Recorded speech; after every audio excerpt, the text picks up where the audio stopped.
entrevistado de hoje fala sobre religião e sobre tatuagem. Estudou teologia, filho de pastores e vai trazer para nós, do Clube Inc., uma nova visão sobre ser tatuado e também ser religioso. Eu falo com Marcelo Dias e nós somos do Clube Inc. para você.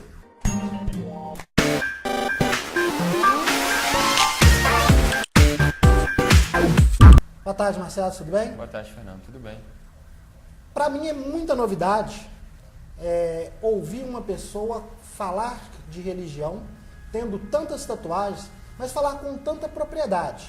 Eu queria primeiro ouvir você falar do que te levou ao mundo da tatuagem.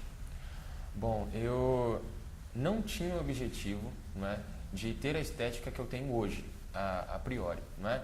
Eu fiz uma tatuagem pequena, né, por curiosidade, e também eu tinha, obviamente, vontade de fazer alguma tatuagem, mas eu, como eu falei para você, eu não tinha a intenção de ter a quantidade de tatuagens que eu tenho hoje. E essa minha curiosidade, essa minha vontade de fazer tatuagens foi crescendo com o tempo. Depois que eu fiz a primeira, desmistificou um pouquinho aquela ideia que eu tinha de que tatuagem doía pra caramba, né? A abordagem de algumas pessoas e tal. Né? Depois que eu falei para algumas pessoas às quais eu pensava que o feedback delas não seria legal, foi um feedback até bacana, quiseram fazer também, e por não doer eu falei, não dói do jeito que eu penso, então vou fazer outras. Eu comecei a fazer outras e esse processo foi gradual até se tornar o que você vê hoje, né? Então, o Marcelo todo até tatuado. o Marcelo hoje todo tatuado. Como é ser filho de pastores e ser todo tatuado? Bom, eu vou te responder essa resposta dentro de duas perspectivas. Primeiro, a minha. Eu vejo de uma forma natural. Eu não vejo de uma forma estranha, atípica, não. Eu me vejo de uma forma natural, enxergo os meus pais de uma forma natural, nós somos uma família comum, não é? Então eu não vejo particularidade ou diferença alguma, no meu caso e no caso dos meus pais, da nossa família, por eu ser tatuado. Agora eu vou te explicar a perspectiva das pessoas, como elas veem, como algumas já me falaram, né? Elas veem com determinada estranheza, elas veem a minha vida, a vida dos meus pais, como algo que é contraditório, que não se encaixa, como algo que não pode acontecer. Acham que é uma afronta? Não, acham que de certa forma é uma afronta, acham que eu sou rebelde, que os meus pais não me aceitam, não é? Que eu não tenho, como eu posso dizer para você, nenhum tipo de espiritualidade, que eu não herdei nada dos meus pais, também pelo fato de eles serem pastores, eu não herdei essa educação, eu não pratico o que eles ensinaram ou o que eles ensinam, não é? Então eles veem isso com determinada aversão, falam, não, isso aí não tem como acontecer, não tem como o indivíduo ter pais pastores, o indivíduo ser da igreja, o indivíduo ser um homem de Deus, um homem que tem a sua vida fundamentada na palavra de Deus, na Bíblia, que ensina isso a outras pessoas, não. E ter essa aparência não é possível. As pessoas veem isso como um limitador. Acredito que as pessoas hoje, elas têm um parâmetro que seria um versículo bíblico em Levítico. Isso. 19 e 28, isso. Que fala sobre marcar o corpo. Fala pra gente um pouquinho desse versículo, você fala com muita propriedade de Bíblia, fala pra gente um pouquinho desse versículo, da interpretação correta, porque a gente sabe que tem uma interpretação um pouco distorcida. Uhum. Fala pra gente um pouco. Bom, o que acontece? Levítico 19, 28 diz o seguinte: não fareis lacerações na vossa carne pelos mortos, nem imprimireis qualquer marca no vosso corpo, eu sou o Senhor. É isso que diz Levítico 19, 28. E algumas pessoas pegam essa referência e dizem, olha, tá vendo? Está falando de tatuagem, está falando ali de uma restrição à tatuagem, está falando ali de uma orientação de Deus a se abster desse tipo de prática. É isso que esse verso está falando. Grande parte das pessoas falam isso, mesmo porque na Bíblia não há outra referência, não há outra base a qual as pessoas possam apoiar o seu argumento negativo quanto à prática da tatuagem. Então não tem o que falar, pegam isso para falar, porque é o que aparentemente é o que mais se relaciona com a prática da tatuagem. Mas pegam 28 e não pegam 27. Exatamente, não é por quê? Porque querem justamente usar de pretextos para embasar seus pensamentos, não é? Então, a gente percebe que o versículo em si está falando de necromancia, está falando de culto aos mortos. Uma mesma referência equiparada a essa é Deuteronômio capítulo 14, verso 1. Você vai ver também que essa referência fala de laceração no corpo, fala de autorretaliação, mas fala com uma clareza maior a respeito de necromancia. Então você percebe que há coerência entre essas duas passagens. Então Levítico 19:28 fala de culto aos mortos, não fala de tatuagem como nós a conhecemos, não é? Mesmo porque, vou te dar um exemplo aqui histórico disso, não é? Os pagãos, os povos pagãos, eles tinham o costume de lacerar os seus corpos, de cortar os seus corpos para cultuar os seus deuses e cultuar pessoas mortas que para eles poderiam herdar ou ter algum poder divino e respondê-los. Um exemplo disso é 1 Reis capítulo 18, onde o profeta Elias desafia profetas de Baal, né, do deus Baal, e os seguidores do deus Baal, para cultuarem o seu Deus, para obterem respostas do seu Deus, cortam o seu corpo com lancetas e facas. Agora, querer comparar uma auto-retaliação dessas, você cortar o seu corpo com uma lanceta e uma faca, com uma agulha que entra 1 milímetro na pele, é um pouco difícil, né? De encontrar compatibilidade entre essas duas coisas. Não dá para pensar Não dá para que é a mesma coisa. Você enfiar um canivete no seu braço e enfiar uma agulha, né? Então, né, mesmo porque a intenção era outra, o contexto era outro, mas como eu falei, forçosamente pessoas se inclinam a essa referência usando-a justamente para tentar embasar a sua crença. Além do que, o que me parece é que essas passagens estão no Velho Testamento. Uhum. E que no Novo Testamento alguma coisa muda.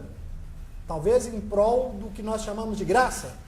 Então, o que acontece? A referência de Levítico 19:28 está dentro de um conjunto de ordenanças as quais nós chamamos de lei, ou Torá. Né? Torá significa instrução ou mandamento.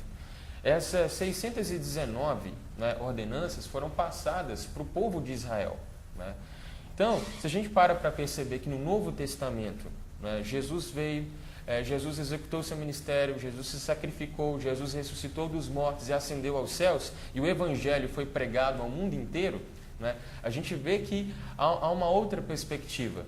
Né? A gente pode perceber isso ali. Como você citou, das pessoas não observarem os versículos anteriores ao versículo que elas usam com frequência, nós percebemos o seguinte: há diversas orientações na lei as quais as pessoas não seguem, né?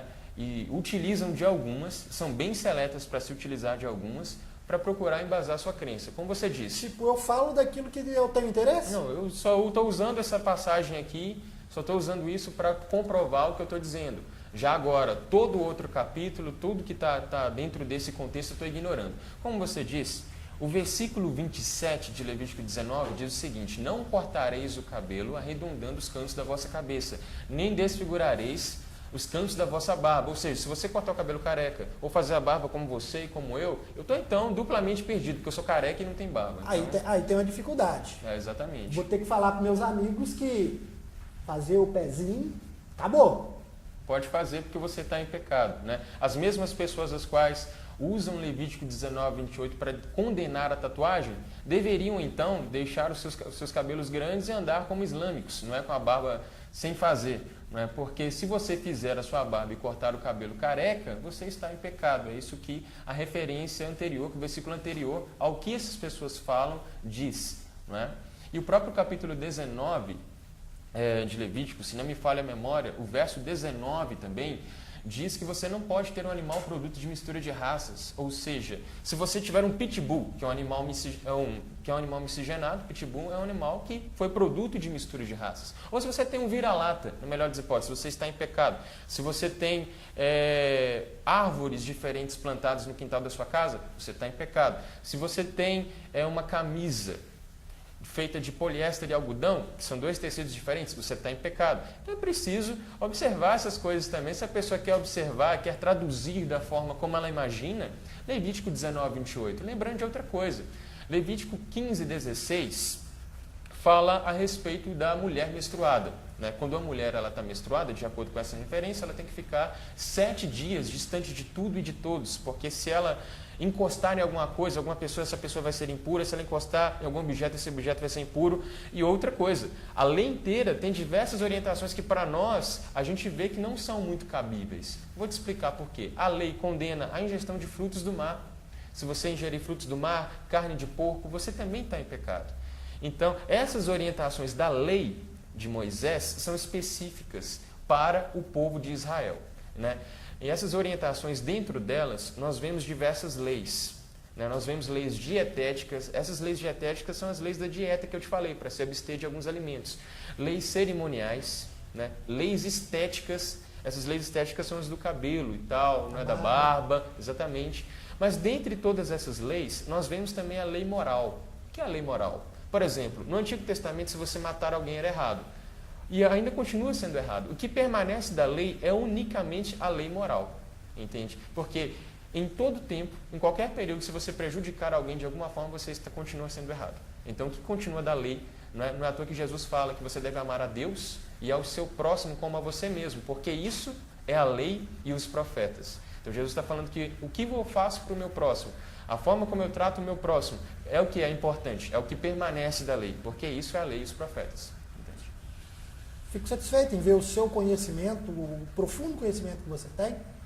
E como que hoje você é visto pelos pastores, pelos religiosos em geral? Como que você é visto hoje? Então, algumas pessoas, né, como eu falei para você, justamente por terem aquela perspectiva que eu citei a você, de não ser possível um indivíduo, né, todo tatuado como eu, com a estética como eu, ser cristão, eles logo me deixam um pouco recluso, né, me ignoram, né, acham que eu estou em erro e por aí vai, né? Mas já outras pessoas que têm outra perspectiva, porque a gente não pode colocar tudo dentro do mesmo saco. Obviamente, existe sim religiosidade, existe sim uma cabeça dura, uma cabeça fechada, né, por parte de muitos líderes religiosos. Se a gente falar que não existe, isso é mentira. Existe sim. Mas existem pessoas, existem exceções de pessoas que têm a compreensão sadia e real de como as escrituras, sabe, são. Então, essas pessoas que têm esse entendimento não veem empecilho algum em um indivíduo como eu ser cristão e de não apenas ser cristão, mas de levar o evangelho a outras pessoas. Marcelo, nós vamos fazer um intervalo, vamos chamar uma matéria que a nossa tatuadora, ela foi para as ruas para saber o que as pessoas, o que as mulheres acham de homens tatuados. Então a gente vai parar um pouquinho, vai ver um pouco dessa matéria e eu vou voltar com mais algumas perguntas com você.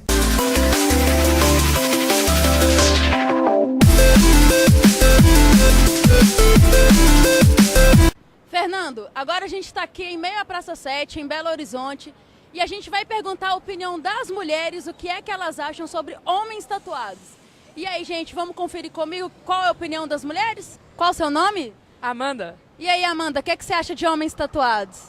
Eu acho muito top, porque eu acho que o que importa não é o exterior, entendeu? Então, às vezes a gente vê um cara tatuado e já julga pela tatuagem, mas quando ele vai conversar, ele tem uma ideia boa. Então, eu acho que o que importa é isso. Então, o que importa não interessa o exterior, é isso? Jamais, jamais. Agora a gente vai saber da Thalita qual a opinião dela sobre homens tatuados. E aí, Thalita? Eu acho muito bacana homens tatuados, que tipo assim, tatuagem é uma arte, né? Que se faz no corpo, eu gosto bastante. Eu acho bastante assim, criativo os desenhos no corpo, acho muito interessante. Seu nome? Patrícia. E aí, Patrícia, o que você acha de homens tatuados? Eu não acho legal não curto, né? Mas tem gente que gosta, só que pra mim eu não acho bacana. Acho legal a pessoa ser do jeito que Deus fez. Qual o seu nome? Danuse. E aí, o que você acha de homens tatuados? Eu acho legal, mas não em excesso. Poucas tatuagens mais marcantes. Aquelas dos braços, no peito, eu acho legal. Mas no rosto eu não acho, não. Fernando, agora a gente vai saber da Luana o que ela acha sobre homens tatuados. E aí, Luana, qual que é a sua opinião? Bom, homens tatuados eu não sei, mas garotas tatuadas eu gosto bastante. É isso aí, Fernando. Tatuadora, se as mulheres gostam ou não de homens tatuados, eu prefiro não opinar. Mas uma coisa eu tenho certeza. Na Derma France você encontra os melhores produtos e o melhor preço para artigos de tatuagem, micropigmentação, body piercing e muito mais. Venha conhecer ou acesse o site dermafrance.com.br.